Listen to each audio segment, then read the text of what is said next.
Good morning.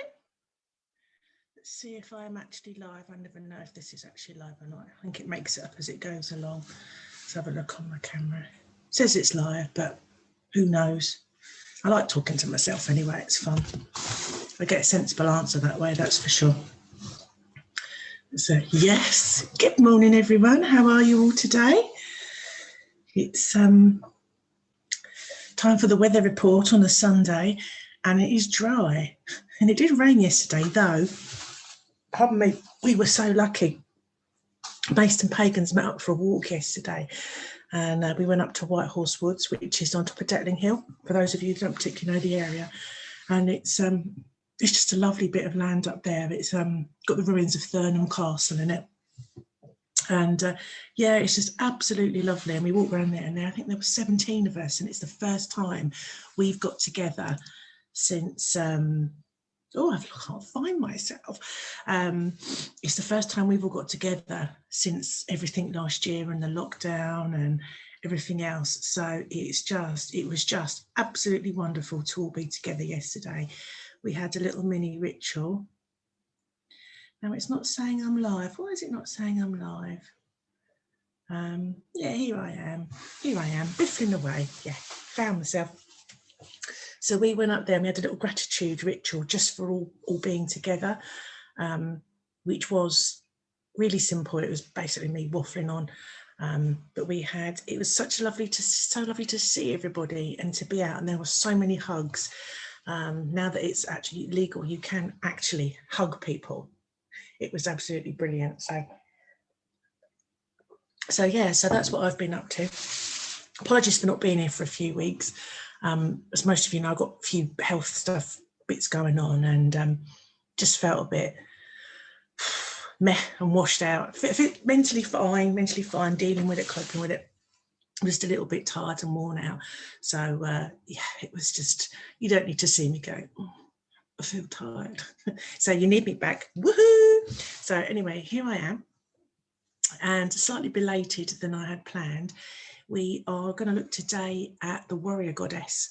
Now, the warrior goddess was something that I hadn't really come across when I was younger. It was something that I was used to the archetypes. Oh, I'm getting warm in here. That's it. I should be doing a trucker. For those of you that know me personally or follow me on Facebook, you know my husband is the trucker. And we have Trucker Watch, which is a great amusement when the trucker is slightly inebriated, which isn't that often, but he's away all week and he does like a pint sometimes on a Saturday afternoon. So yeah, Trucker Watch happened last night. I got back and Mr. Trucker was down the pub with Brother Trucker. So yeah, that's a whole other story. But yeah, I kind of anyway. Yeah, so he takes all his clothes off when he's drunk. Well, not all of them. But I know how drunk he is by the variety of the clothes around the house. So anyway, nothing to do with warrior goddesses. However, so when I first learned about the goddesses, I learned about the three archetypes. I knew of the three archetypes, like the maiden, the mother, and the crone, actually traditional triple goddesses.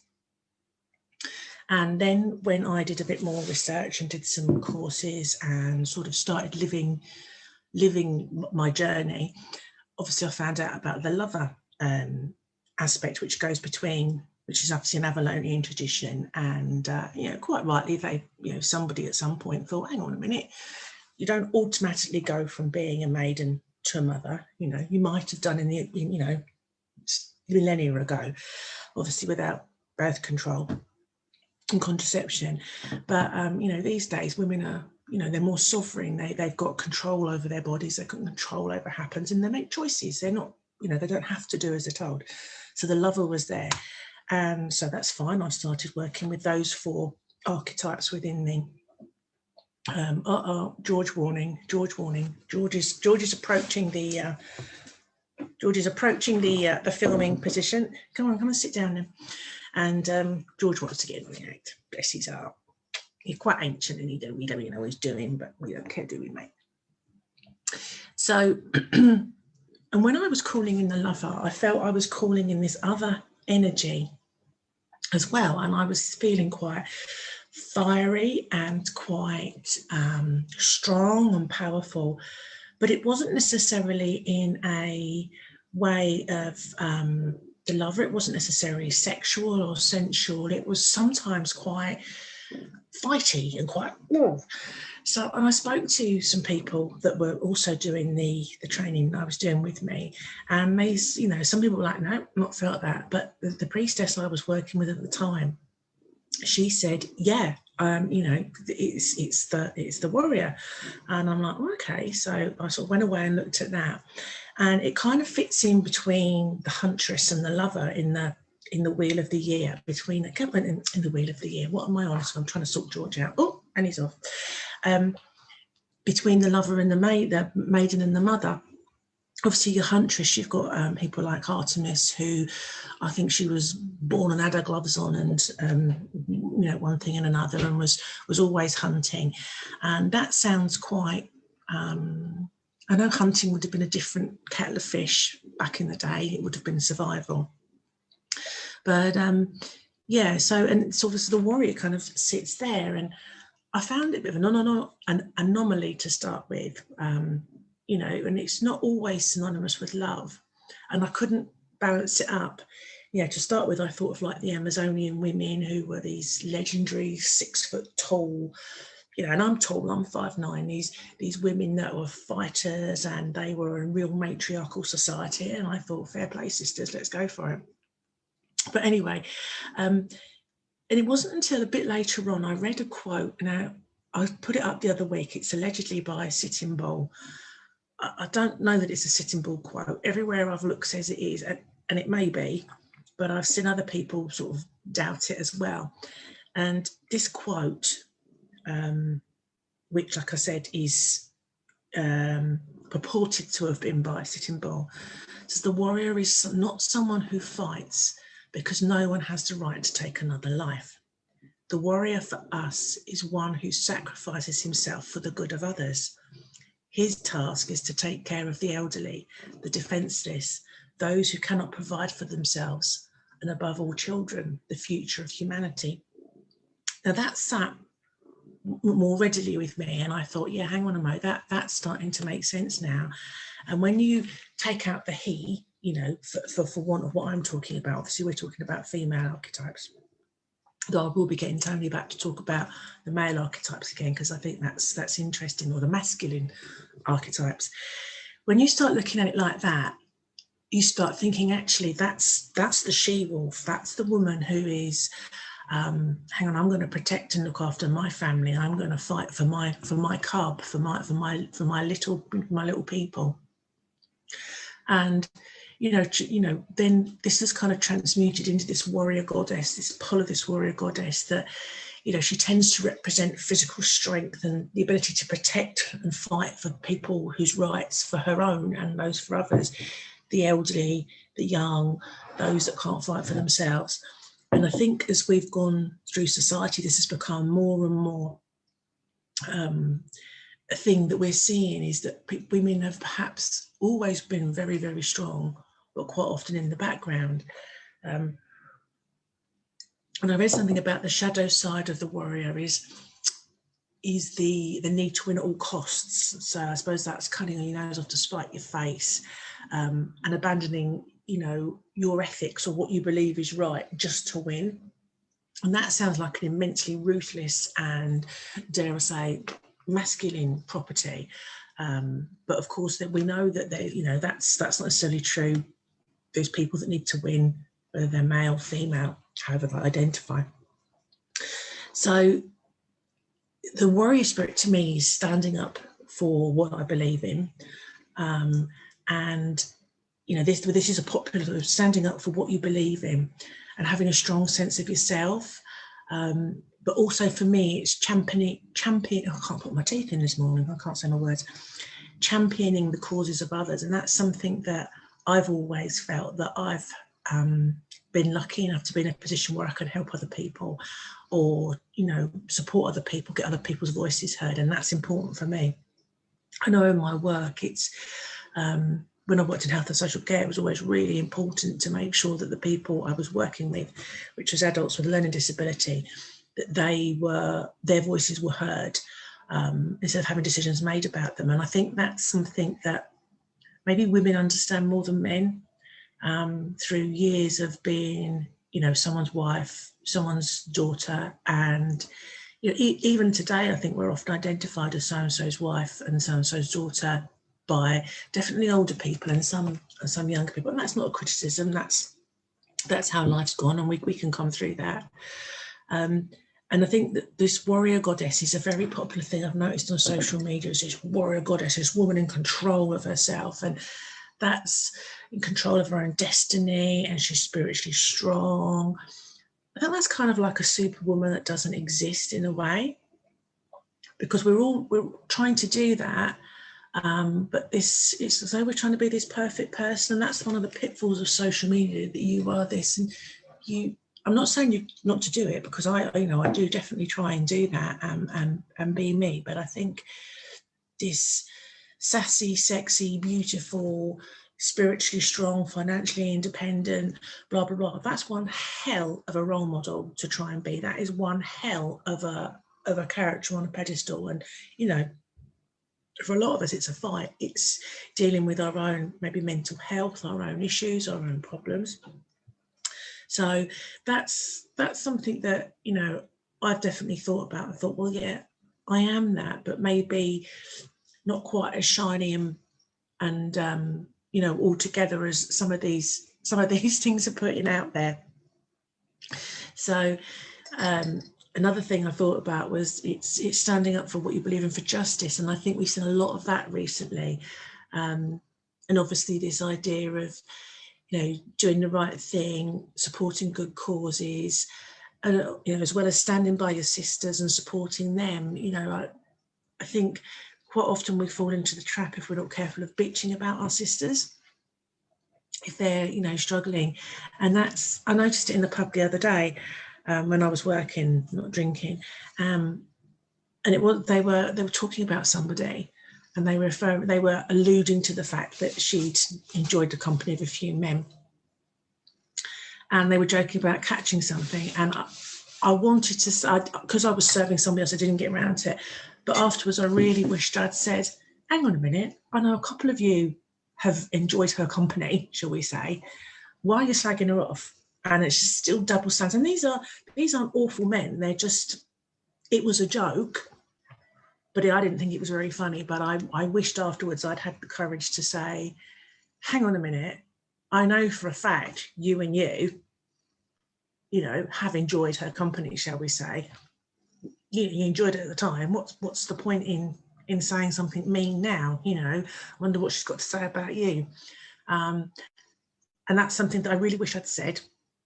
Just to fight. She wasn't there to defend herself, and and it just annoyed me. And a couple of other people chimed in with it as well. And I thought, no, you perhaps you're jealous that you haven't enjoyed her company. I don't know. But anyway, so back to the warrior goddess. So that's she speaking up for the downtrodden and the oppressed. And maybe this lady's not particularly downtrodden or oppressed, but I really felt I should have said something. So we're talking about sort of the personification of a strong woman with the heart of a warrior, to do with love, to do with it, because you can't, and I thought about it, I thought you can't fight for something really and truly if you don't love it, if you don't care, if you're not passionate. It's also the fight to get through things. And it's something I'm finding at the moment is, my warrior self is being focused on getting through the next couple of weeks, the next couple of months, with some treatment, which is going fine, by the way. Everything's fine. It's all going well. It's hard work, but to survive and to endure and to get through. And it's a fight. Yeah, it is a fight. And you hear about people who are really fighting for their lives at various illnesses and conditions. And I think that's when your warrior comes in as well. So I thought we'd look at some warrior goddesses. Some of the most famous ones you will have heard of course, are Athena, the Greek goddess of battle, strategy, and wisdom. Now, when I was thinking about the warriors as well, you don't tend to associate women as being bloodthirsty. That tends to be a bloke thing. But strategy, I think women might be greater strategists than we normally think. So Athena was always accompanied by her owl and the goddess of victory, who is Nike, obviously, named after the trainers. Roman version of her would be Minerva. She's always seen with an owl. So then in the Egyptian sort of goddesses, you've got Bastet, who's a goddess of protection and cats. And she was a warrior goddess, and she was the daughter of, see how people are identified as, she was the daughter of Ra, the sun god. Now he sent her to fight one of his arch enemies, and she was always seen as a protectress of the pharaoh. So it's interesting that in that role, she, you know, obviously there would have been male gods and deities that did that, but she was seen as the protector of the pharaoh. So in the Norse mythology, you've got Freya, Freya or Freya, depending on how you spell it, known as the lady, goddess of love, beauty, fertility, sex and war and gold, as well as, I can't say it, but it's spelt, it looks like you should say it's Seor, but that's magic. It's interesting, again, you've got the fertility, the sex and the war all coming together, which, you know, was kind of proof as such for me that, you know, these two do sit side by side. And I think she was famously pulled by a chariot of two huge cats. And yeah, so that's that. In the Sanskrit order, you've got, what's her name? In Indian mythology, Indian goddesses, Vedic goddesses, you've got Kali. Now, in Sanskrit, that means she is black or she is death. And that was in Hinduism. She's a goddess of time, doomsday, and death. And that's an interesting thing, because again, you've got in Irish mythology and goddesses, you've got Morrigan, who was always foretelling doom, death, victory, and battle. And she often appears as a crow, the Bav, or the war goddess, takes from the crow. She was known as the battle crow as well. And she would appear, and, you know, if you saw her on the battlefield, you knew things well good. Interesting, in India and Ireland, so far apart, you've got the same kind of goddess.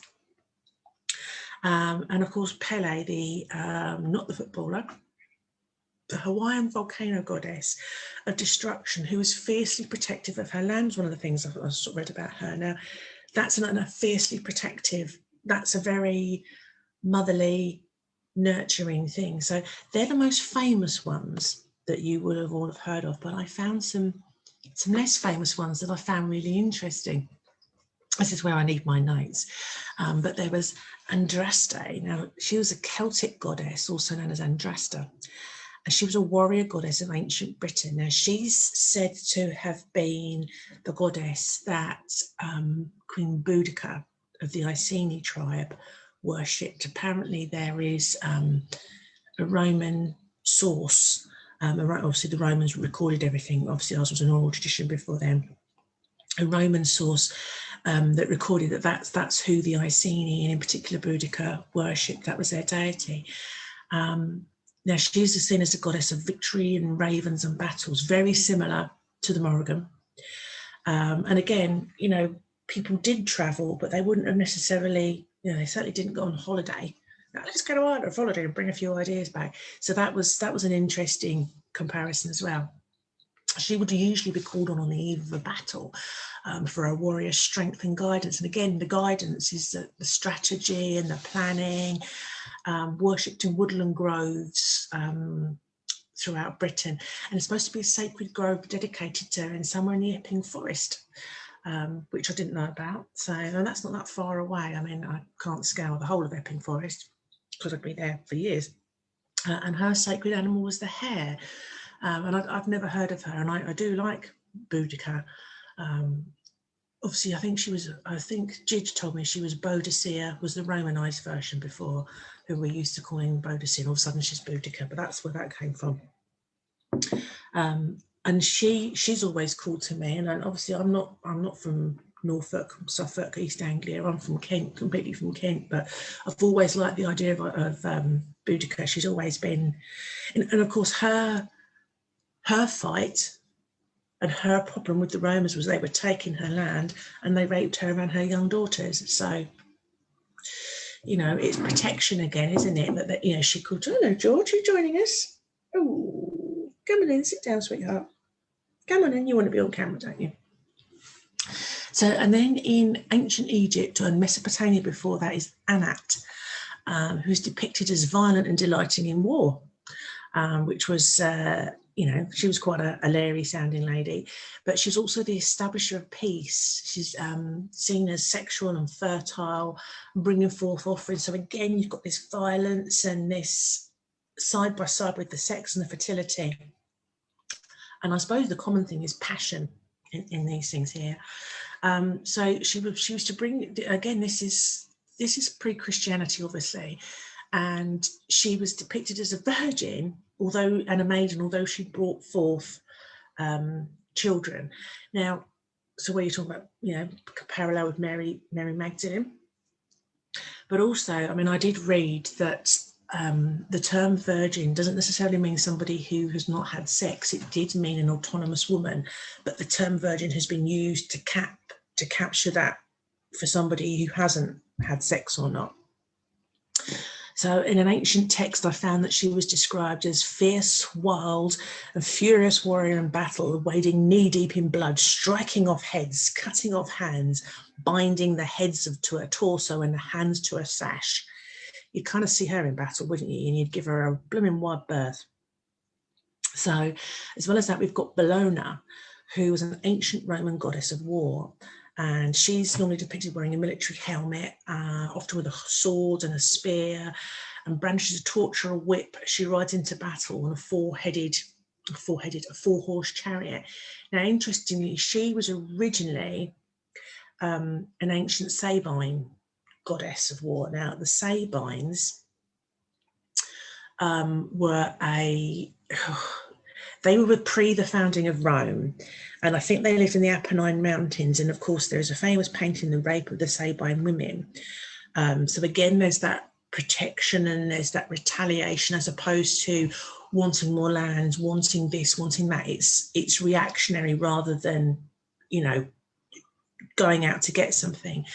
And they weren't, I think they were quite a matriarchal tribe or group of people. And her Greek, that's the Romans, but her Greek counterpart is Enyo, and she was a goddess or personified spirit of war, and counterpart, a close companion of Ares, the god of war, not necessarily his wife. And then we have Durga, an Indian goddess, and she symbolises, she's slightly different, but she still comes up as a warrior. She symbolises the divine forces and positive energy, known as divine Shakti, which is feminine energy and power. And this was used against the negative forces of evil and wickedness. So she protects the devotees from evil powers and safeguards them. So she's a warrior in a different sense. She's this strategist, maybe this, the protection element comes in. And you kind of see people, in my mind at least, I see people going to her to avert things. And I think, you know, through history, you kind of, and it's going to sound stereotypical, but, you know, all these wars are led by men. And you just wonder how many, if the women had been there, have gone, right, hang on a minute, let's sit down, you know, let's talk about this. Do we need this? Do we need to annex this land? Do we really? No, we've got enough. We've got enough people. It just makes me wonder if that would have happened. And another interesting one I found was Maxa, goddess of Ireland, especially Ulster. Now, she in Irish mythology, she cursed 9 generations of Ulster men. She's often aligned with the Morrigan, the goddess of sex and death. And like other sovereignty goddesses, like the goddesses of the lands, like obviously, you know, I can't think of her name now. The British one, like Britannia, Breed, though. Oh gosh, it's gone. But you know what I mean. She's associated with land, fertility, kingship, queenship, war and horses. And it's also said that she was the Grian Banshur, the son of womanfolk. And I like that idea of that, again, the sun, we're usually associated with the moon, men are usually associated with the sun. So I particularly like that when I found that out about her. And the other one I found was Victoria, the ancient Roman religion. She was a personified goddess of victory. She's also associated with the goddess Nike and Bellona. And she was adapted from the Sabine, again, agricultural goddess Vacuna, and had a temple on the Palatine Hill, which is obviously somewhere in Rome. And Victoria, I know victory and, you know, is a term, but I didn't realise it had come from there. But yeah, so, you know, Victoria, the name is after an ancient goddess of victory, which is rather lovely. So that's some of the ones I found that are less common that you might not have found about. So then that got me thinking about modern goddesses. Who would be, if we were talking about goddesses now, if we hadn't got the history behind us, or if we had got the history behind us and we were looking at women who were influential, because there's some school of thought that these women perhaps might have been a person at some time who have become, not unlike the saints, become canonized and their stories have become bigger than they actually were. And I was thinking, you know, because there's a lovely quote, well-behaved women seldom make history. And I really like that. I'm like, whoop, that's good to me. But some of the women that came to mind in sort of, you know, just a couple of minutes of scribbling some names down yesterday were Boudica, who I spoke about earlier on. Joan of Arc, when she was young, I think she was 17 when she was burnt at the stake, was standing up for what she believed in. So that's like the Middle Ages. And obviously religion played a huge part in then, you know, Joan of Arc, the Maid of Orleans. Elizabeth I, all right, she was in a lot of power, but there's lots of myths and stories around her that simply weren't true. But equally, she stuck to her guns and she ruled as her. And I think she would possibly be an example of somebody who, if you were to be creating more goddesses, if we were still in that goddess society, or through that time we'd lived through, that had been going on, living through that she might have been one. And then when you fast forward a bit more, the likes of Mary Wollstonecraft, Mary Shelley's mother, who wrote The Vindication of the Rights of Women, and she was all for women being educated and having their own autonomy. And then Florence Nightingale, her parents, she was called Florence Nightingale because she was born in Florence. Yeah, that's where she was born, hence why she's called Florence. Her family really did not want her to go and work in the Crimea as a nurse. That was really an unwomanly thing to do. When it's a tremendously feminine thing to do, is to look after people and care for people, you know, walking around the lady with the lamp, working with people who are dying. She knows they're going to die. She knows they've got horrendous wounds that they're not going to be able to survive. And of course, Emmeline Pankhurst, the rest of the suffragettes fighting, you know, Emily Davidson and Millicent Fawcett, Emmeline's daughters, Christabel and Sylvia, all those women who fought for their right to be heard. Edith Cavell and all the women that wanted to do their parts in the wars. Edith Cavell was a nurse she was executed by the Germans for helping people. And, you know, she was from a relatively well-to-do family as well.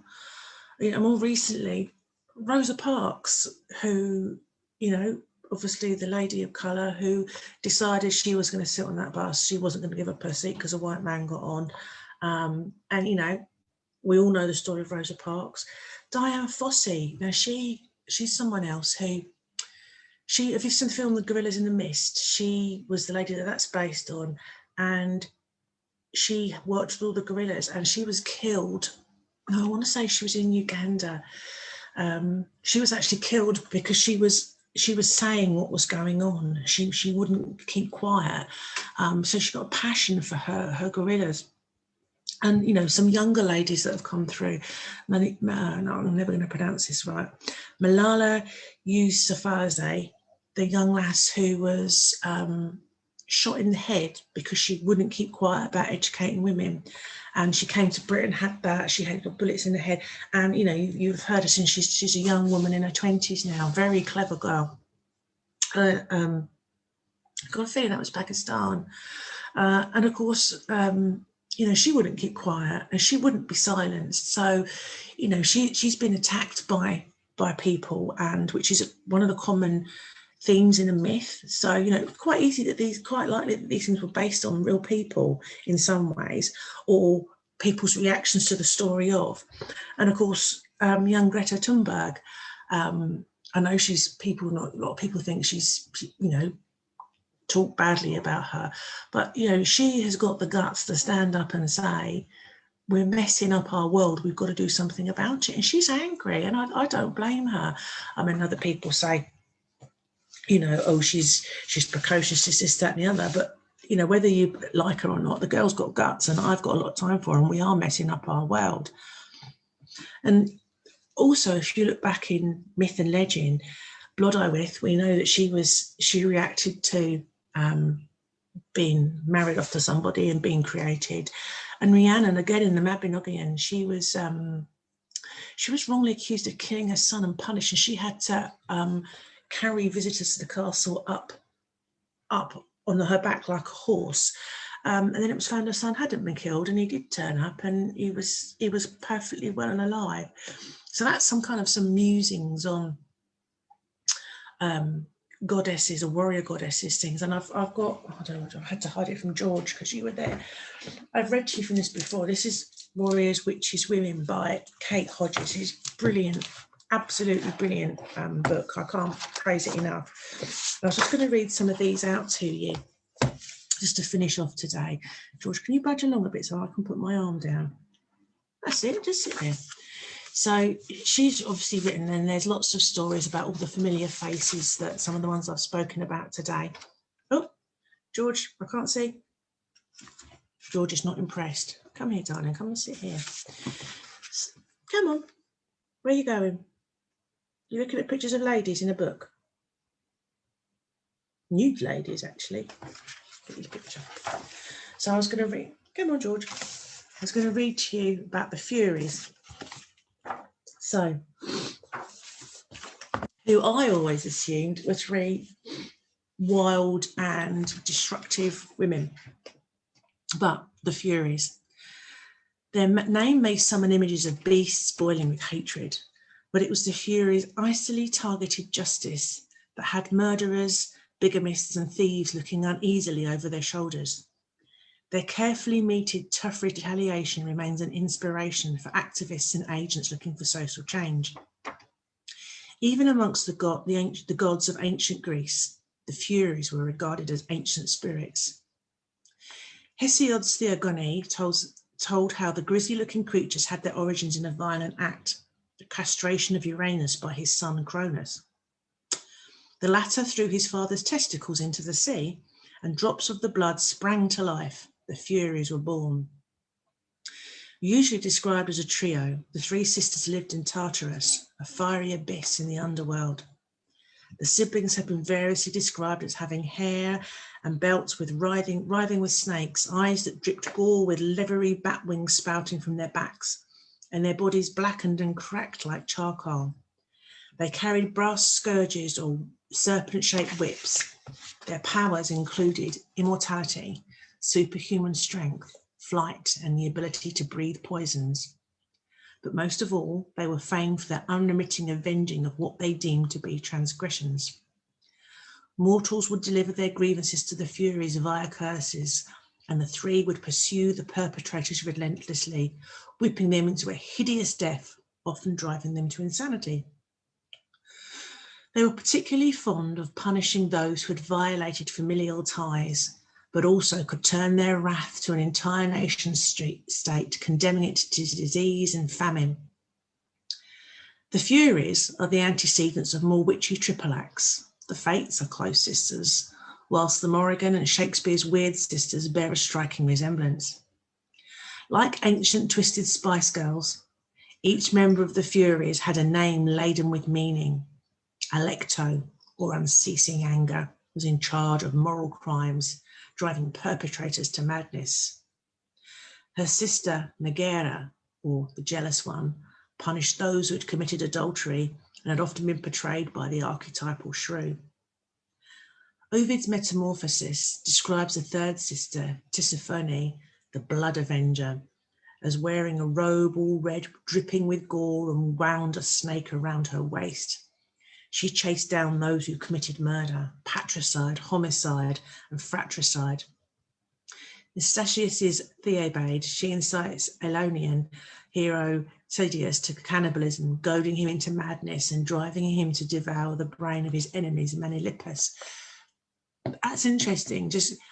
I was watching a program about Dante's Inferno the other day, because obviously the layers of hell were made up, and in it, one of the states, they starved somebody so that he had to eat the brains of his children, which just came to mind there. Although the Furies have become a byword for rage, early descriptions were more subtle. Yes, they doled out severe punishment, but they were the embodiment of the firm but fair maxim. Righteous, purposeful, with cool anger, but able to manage their ire and use it to fuel their retribution, they possessed a finely tuned moral compass, punishing humans who transgressed mortal rules. A masterclass in channeling emotions into a form of positive result. Alecto, Megara, and Tisiphone were cold reason and iron will incarnate. That sounds very womanly, doesn't it? The three judges reached a peak in Aeschylus' Oresta trilogy, goaded by the vengeful ghost of Clytemnestra. Clytemnestra, let's go for Clyde, who, with her lover, had murdered her husband Agamemnon. They rose up from the underworld in order to hunt down her killer, her son Orestes, who had acted out of revenge for his father's death. They pursued the boy, whispering and chanting, "We drive matricides from their homes. We are called curses in our home below the earth." Luckily for Orestes, Athena persuaded his stalkers to let him stand trial by jury. Orestes was acquitted, and the Furies became goddesses in residence in Athens as they are transformed into Eumenides, or kindly ones. The first half of their story shines a light on the internal workings of the sisters. At heart, they work to their own frame of rules, and although vengeful, never lose their composure. They believe in justice above all. However, Aeschylus' Athena undermines them. Some see their kindly ones rebrand as cynical, a signal that the trio have been disempowered by Athena, their fire quenched. Others see it as a euphemistic pseudonym used to aid fearful people hoping to avoid referring to them directly, and still more believe that this symbolised the way the old punishment of the goddesses was cleverly integrated into a more modern justice system. And I'd add undermining the power of women there. Anger is a vital element in social change and progression, a motivation for political action, but women who display it are often condemned as irrational. Through the centuries, girls have been told that it is unladylike to be angry. The Furies lay waste to this stereotype, defiantly unrepentant about their dedication to justice. We see their legacy in righteous controlled rage of Sojourner Truth's wry 19th century anti-slavery speeches, in Austrian Holocaust survivor Simon Wiesenthal's dogged pursuits of Nazis, in tennis legend Billie Jean King coolly thrashing Bobby Riggs in 1970s Battle of the Sexes match, and the measured but simmering address of the pupils who in 2018 saw their friends gunned down at the Marjorie Stoneman Douglas High School in Parkland, Florida. The bearing and response of the Furies is something truly intimidating on which to draw. And that brings up a lot of what I said earlier on about, you know, seeing that in more modern people. And this, I can't encourage you enough to have a read of this book. It really is brilliant, as it talks about all these, you know, figures from history with a modern eye and how we perceive it today. And it's a really good book. And the other one is just another one I want to read. This is only a short one, and this is Sawete Teo. Here we are. Soweto. Apparently that's how you say her name, Soweto. Good old Google. So this is a Mesoamerican spirit. In Aztec culture, women who perished in childbirth became Soweto spirits. Their sacrifice was respected as deeply as that of the warriors who'd fallen in combat. Their job to guard the sun as it set. Again, women in the sun, which is quite unusual. And I like the fact that those women are regarded that, that was, if you put that in terms of Valhalla, the men that died and went to Valhalla because they had been battling, that puts women up on a par there as well, doesn't it? In contrast to most cultures' nurturing, peaceful take on childbirth, Aztecs viewed labour as a war. Pregnant women were warriors, ready to take on a bloody battle by their sergeants at arms, midwives who prepared them for motherhood in a series of sweat bath rituals. This acceptance of and the preparation for this visceral process of childbirth was a realistic view. These mothers didn't bring a child into the world smilingly and serene. They fought hard to keep the baby and themselves alive and healthy. Some historians have even argued that motherhood was established as a blueprint for bravery before Mesoamerican society required fighters. Women who died in childbirth were considered to be casualties of combat and honoured accordingly. And that would have been huge. When you look back through history, the number of women who died in childbirth or after because of the infection, it would have been a huge battle. A funeral party that included the woman's husband, her midwife, and a coterie of female elders armed with swords and shields would carry her body, now regarded as divine, to a location dedicated to goddesses. There, the corpse would be fiercely defended against looters. The middle finger of the left hand and the hair of the dead woman, it was believed, were totems that would make warriors invincible and blind their enemies. After 4 days, the spirit of the woman would ascend to heaven. In Aztec culture, your place in the afterlife was governed by the manner in which you died, and I'd mentioned Valhalla earlier, rather than your deeds and achievements.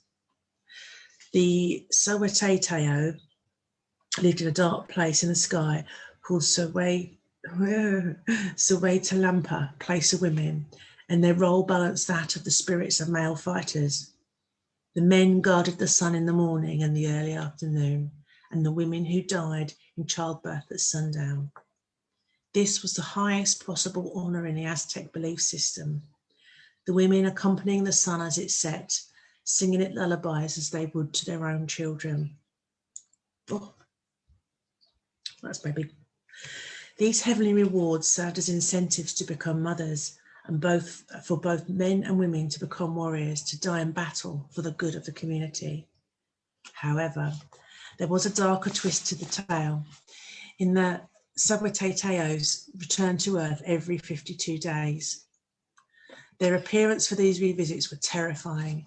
They had gaunt skeleton faces and hands like gnarled eagle claws, garlanded with skulls and wearing horned headdresses, bare-breasted with belts, sometimes made from two-headed snakes, slung around their hips and long hair cascading down their backs. They made an intimidating sight. According to the Spanish chroniclers of Mesoamerican traditions, who regarded the society they'd conquered as subhuman, the Soweto haunted crossroads. That's an interesting concept, isn't it? You always say something funny about crossroads. At these junctions, such writers warned, the Soweto would hunt for children who they'd leave paralysed and diseased or steal away, leaving only a knife in their place. Crossroads became associated with death and evil as a result. The Soweto were also said to inflict illness on men, palsy, mental illness, and also incite them to commit adultery. The Aztecs were said to have attempted to appease their avenging spirits by creating shrines at crossroads, decorated with cut paper on colourful blooms and piled high with offerings such as toasted corn, tamales, and bread shaped like butterflies. Children were kept inside on the nights they were due to descend, keep safe from the claws of the demons who ached to hold their earthly children. It's interesting to note that this terrifying take on Tsuwateteo's return to Earth was that of the Spanish colonisers.